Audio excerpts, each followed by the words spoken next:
J'ai entendu tellement de fois que les Africains continentaux et la diaspora panafricaine mondiale sont trop différents et ne peuvent pas former des coalitions ou travailler ensemble. Mais est-ce vraiment le cas? Dans cette vidéo, la deuxième partie de notre série en 3 parties sur l'unité dans le monde panafricain global, je veux dissiper cette idée. Plus précisément, je vais examiner à la fois l'histoire et le présent pour démontrer que le lien entre le continent africain et la diaspora panafricaine sont encore très forts. Voilà, attachons nos ceintures, plongeons-nous dedans et mettons-nous au travail.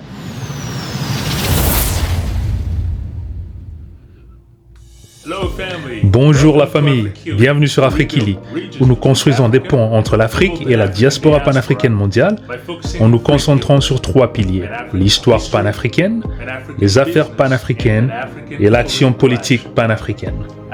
Pour rappel, le mot Afrikili est une contraction des mots Africa et Akili, qui signifie intelligence en Swahili, la langue africaine la plus parlée en Afrique.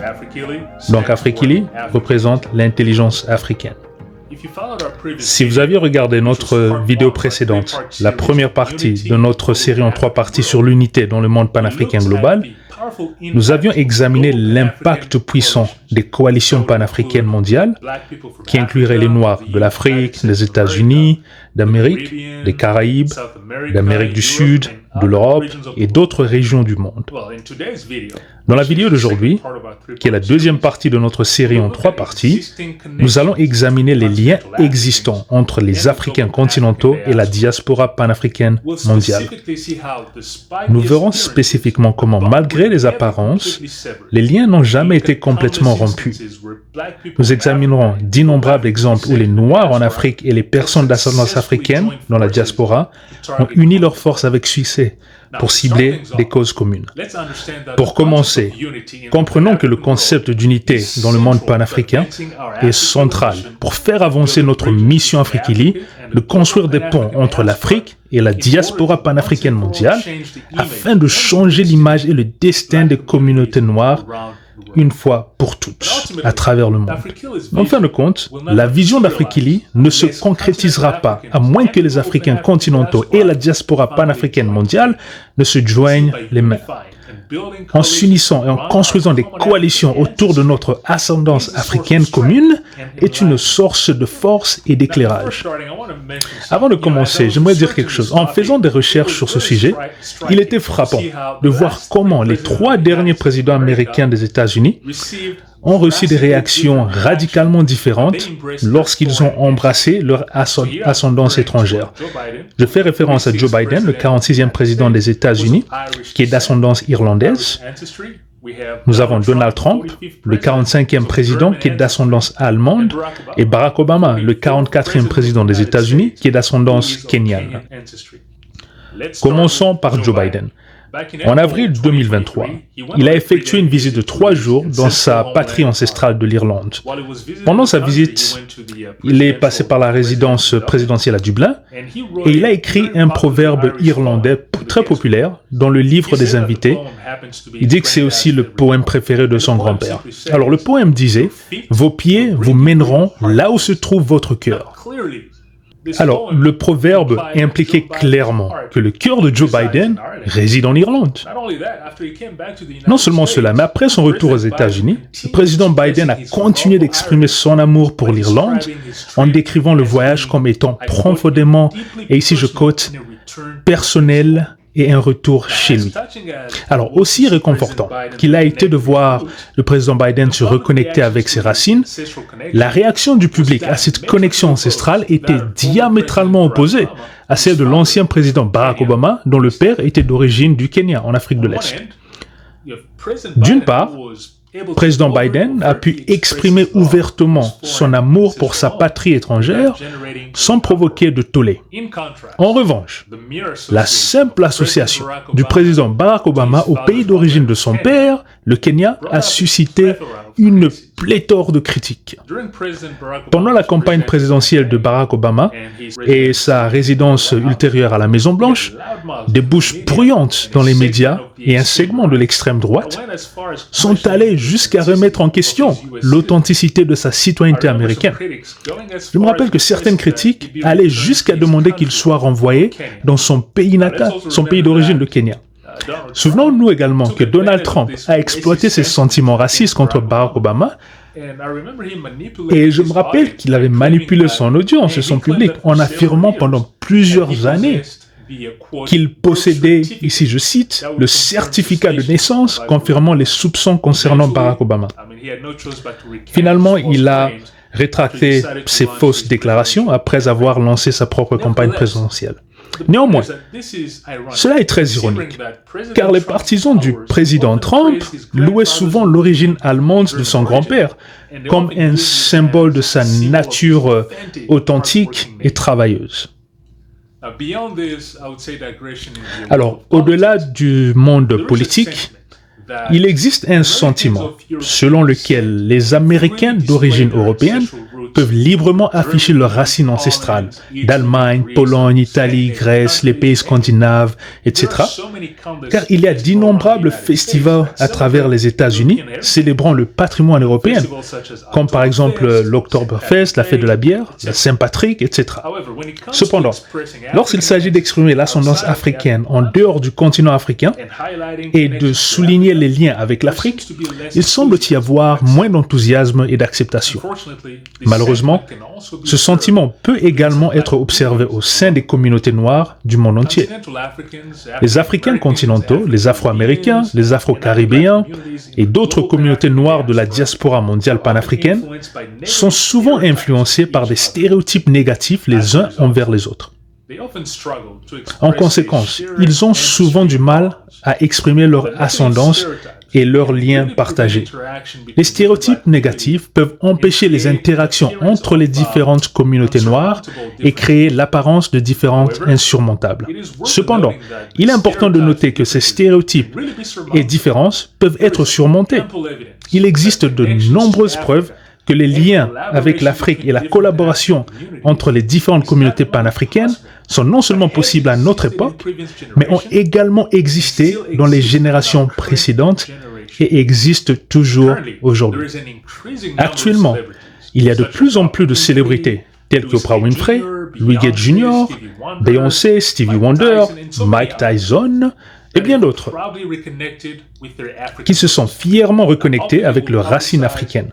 Ils divulguent souvent, publiquement, les résultats de leurs tests ADN d'ascendance et ils s'efforcent vraiment d'élever les éléments de la culture africaine. Alors, au-delà de la reconnexion avec leurs racines africaines, il y a d'innombrables personnes ordinaires d'origine africaine qui déménagent en Afrique. J'ai précédemment écrit une série d'articles, enregistré 3 podcasts qui explorent ce mouvement de Black Exit, connu sous le nom de Blackseat.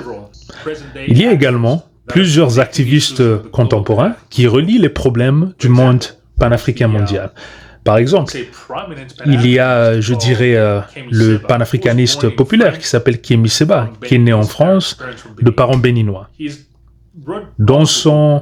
Il a écrit plusieurs livres. Donc son dernier livre, appelé « La philosophie de la panafricanité fondamentale », il propose des solutions pour aider à faire avancer la cause des afro-descendants à travers le monde. Au fil des années, il a travaillé pour organiser les communautés noires francophones en Europe, en Afrique, dans les Caraïbes. Un autre nom qui vient à l'esprit est Ayo Tometi, qui est née aux États-Unis de parents nigériens. Peut-être vous la connaîtrez comme la cofondatrice du mouvement Black Lives Matter, BLM, le mouvement BLM, qui a acquis une reconnaissance mondiale dans les années 2020.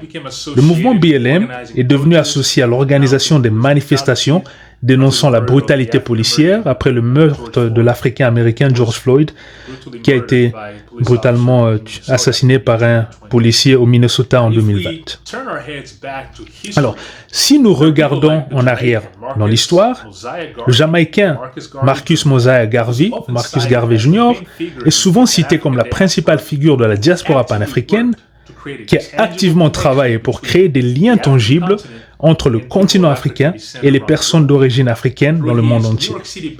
Grâce à son organisation basée à New York, qui s'appelait l'Association universelle pour l'amélioration des Noirs, la UNIA, il est indéniable que Garvey a contribué à restaurer un sentiment de fierté africaine dans la diaspora et un désir de se connecter avec le continent.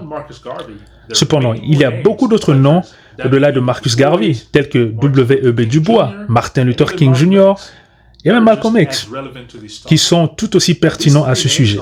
Alors, ces trois noms sont souvent associés à la lutte des Afro-Américains contre l'inégalité raciale aux États-Unis.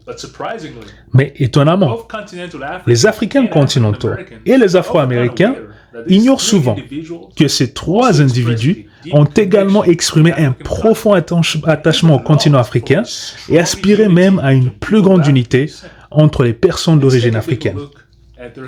Regardons leur connexion avec l'Afrique. Commençons par Dr. W.E.B. Du Bois. À la fin du 19e siècle et le début du 20e siècle, W.E.B. Du Bois, qui est Dr. William Edward Burghardt Du Bois, était un Afro-Américain très populaire qui était né en 1868 au Massachusetts. Il était le premier Afro-Américain à obtenir un doctorat à l'université de Harvard et l'un des cofondateurs de l'Association pour l'avancement des Noirs, la NAACP. En plus de sa militance acharnée pour l'éradication de l'injustice raciale aux États-Unis, il était également un fervent défenseur de la construction d'une Afrique libre et forte pour aider à défendre la cause des Noirs dans le monde entier. Vers la fin de sa vie, il a émigré au Ghana en Afrique de l'Ouest et a été l'un des leaders d'un groupe d'expatriés afro-américains qui comprenait plus tard la poétesse Maya Angelou et tant d'autres. Donc W.E.B. Du Bois a été traité comme un roi par le président ghanéen Kwame Nkrumah et il lui a donné tout le soutien dont il avait besoin pour continuer à faire avancer son travail intellectuel. Il est décédé et a été enterré au Ghana en 1963. Regardons notre docteur Martin Luther King Jr., qui a puisé son inspiration et s'est senti revigoré par cette expérience en Afrique de l'Ouest. En 1957, lorsque le Ghana est devenu le premier pays africain à obtenir son indépendance des puissances coloniales, le premier ministre et futur président Kwame Nkrumah a invité le Dr. King, Martin Luther King, à assister à la cérémonie d'indépendance. Avant de se rendre en Afrique, Dr. King commença à se sentir désillusionné face à l'extrême violence infligée aux Afro-Américains après la conclusion réussie du boycott des bus de Montgomery. Cependant, ce qu'il a vu en Afrique a renouvelé son espoir que la suprématie blanche finirait par être renversée, comme il le décrit dans son sermon « Birth of a New Nation ». On ne le dit pas souvent publiquement que la première fois que le Dr. King a proclamé son cri de liberté « Free at last », il se référait à l'Afrique. Comme beaucoup d'activistes des droits civiques influencés par les mouvements de décolonisation en Afrique, le Dr. Martin Luther King Jr. reliait la lutte contre le colonialisme en Afrique à la lutte des Afro-Américains contre la ségrégation. Alors, tournons notre regard vers Malcolm X, qui aspirait au panafricanisme et à l'unité des peuples d'ascendance africaine. Le père de Malcolm X était un leader au sein du mouvement UNIA Back to Africa de Marcus Garvey. Donc, en tant qu'enfant, Malcolm X assistait souvent à des réunions où son père et d'autres membres de l'UNIA discutaient du message de Marcus Garvey et parlaient de la terre promise africaine. Malheureusement, après l'assassinat de son père, Malcolm X est devenu un enfant perturbé et a été emprisonné, où il a perdu tout lien avec l'Afrique. Cependant, après sa sortie de prison et ses voyages en Afrique, son amour pour le continent a ressurgi et il est resté connecté à l'Afrique jusqu'à son assassinat en février 1965. En témoignage du désir de Malcolm X pour plus d'unité et de collaboration avec l'Afrique, voici quelques citations de son livre intitulé « L'autobiographie de Malcolm X » écrit par Alex Haley. Alors, la première citation provient d'un discours que Malcolm X a prononcé au Nigeria, à l'université d'Ibadan, dans la salle Trenchard, en mai 1964. Cette citation est dans le chapitre 18 où Malcolm X dit « J'ai dit que physiquement, nous Afro-Américains pourrions rester en Amérique, en lutte pour nos droits constitutionnels, mais que philosophiquement et culturellement, nous Afro-Américains avions grandement besoin de retourner en Afrique et de développer une unité de travail dans le cadre du panafricanisme. » Il est très clair dans sa situation. Alors la deuxième citation provient d'un discours qu'il a prononcé lors d'une visite au Ghana où vivaient plusieurs expatriés comme Maya Angelou. Dans cette citation, il dit « J'ai dit que les 22 millions d'Afro-Américains aux États-Unis pourraient devenir pour l'Afrique une grande force positive, tandis que, en retour, les nations africaines pourraient et devraient exercer une force positive à des niveaux diplomatiques contre la discrimination raciale en Amérique. » Pouvez-vous imaginer ce qui peut arriver et ce qui arriverait certainement si tous ces peuples d'ascendance africaine réalisaient un jour leur lien de sang, s'ils réalisaient qu'ils ont tous un objectif commun et s'ils s'unissent jamais. Malcolm X avait compris que les Africains continentaux et la diaspora panafricaine mondiale bénéficieraient énormément et surmonteraient l'injustice raciale contre les peuples d'ascendance africaine s'ils travaillaient ensemble dans des cadres panafricanistes. Tournons notre regard vers Kwame Nkrumah.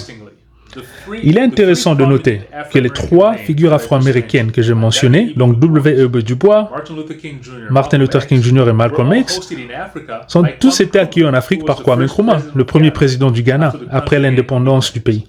Cela n'est pas surprenant, étant donné que Kwame Nkrumah a étudié et vécu aux États-Unis pendant 10 ans avant de retourner au Ghana et de devenir l'un des plus grands champions du panafricanisme.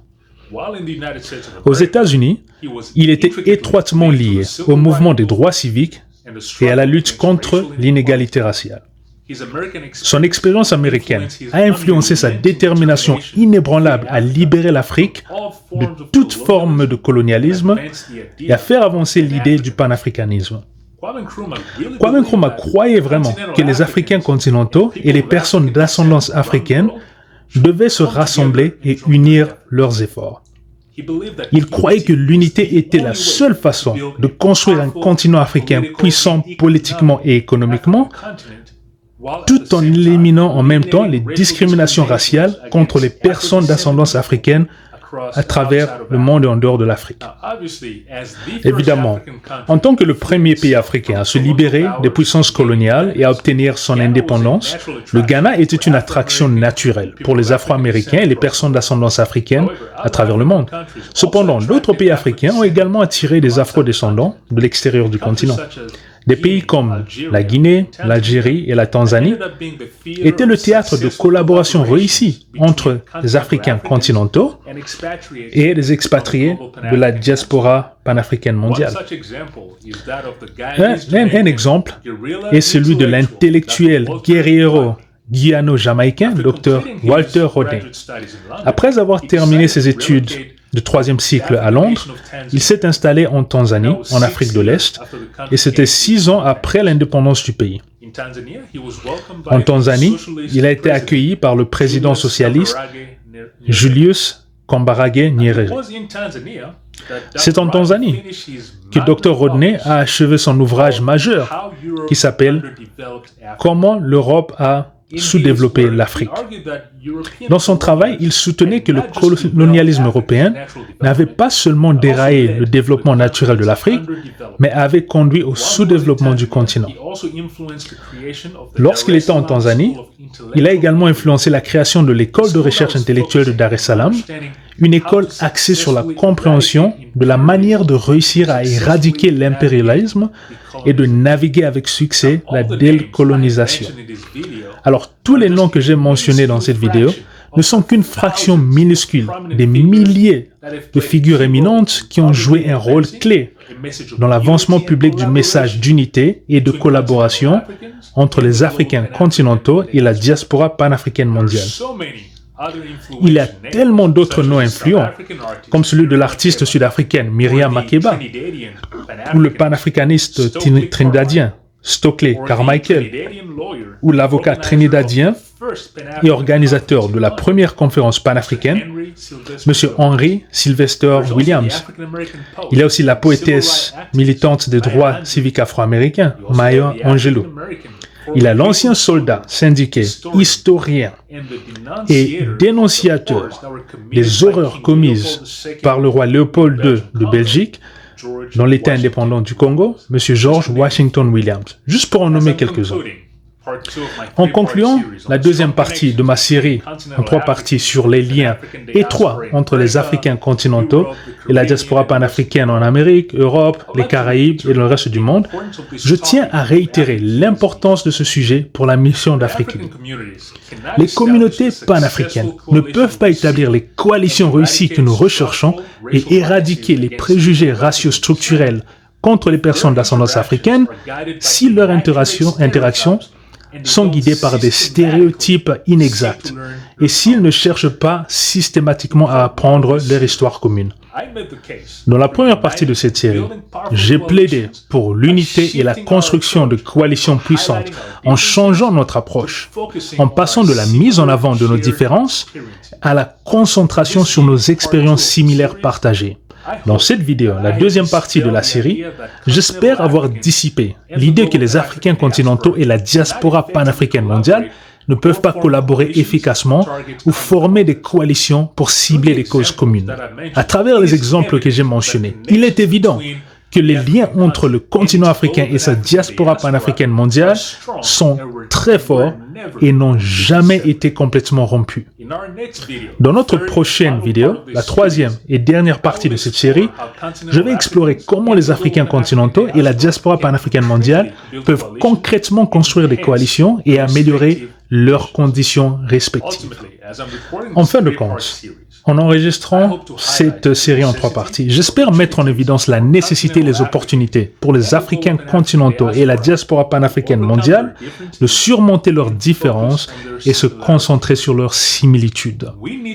Nous devons nous unir et construire des coalitions conçues pour améliorer toutes nos conditions. Ne perdons jamais de vue que le mouvement Afrikili et la plateforme Afrikili ne sont pas là pour se plaindre, accuser et blâmer, mais pour avancer. Donc avant de terminer, j'aimerais vraiment vous remercier de nous soutenir et vous rappeler que vous pouvez lire notre blog en ligne sur notre site internet www.afrikili.com. Vous pouvez aussi mettre votre adresse mail pour que tous les nouveaux épisodes et articles soient livrés directement dans votre boîte mail. Vous pouvez aussi nous trouver sur les réseaux sociaux différents comme Instagram, Facebook, Twitter, LinkedIn.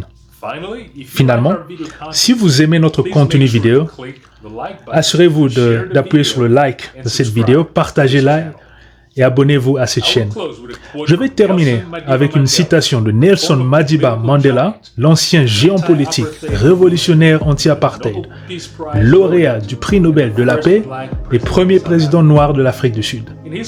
Dans sa citation, il dit « Parfois, il incombe à une génération d'être grande. Vous pouvez être cette génération. Nation Afrikili, soyons cette grande génération. » À la prochaine fois, paix sur vous. Asante Sana. Mettons-nous au travail. Afrikili, l'intelligence africaine, pour construire des ponts entre l'Afrique et la diaspora panafricaine mondiale. Merci beaucoup.